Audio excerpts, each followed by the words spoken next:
அணுவுக்குள் அணுவாக இருப்பவனே ஈஸ்வரா, பௌர்ணமியில் பக்தியுடன் கிரிவலமாய் வந்திடுவோம்.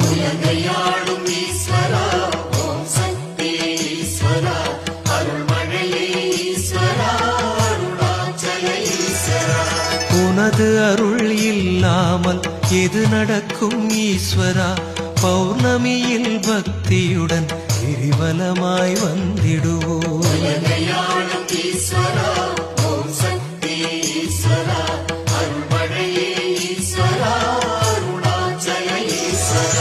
கனவெல்லாம் நனவாக கை கொடுக்கும் ஈஸ்வரா, பௌர்ணமியில் பக்தியுடன் கிரிவலமாய் வந்திடுவோம்.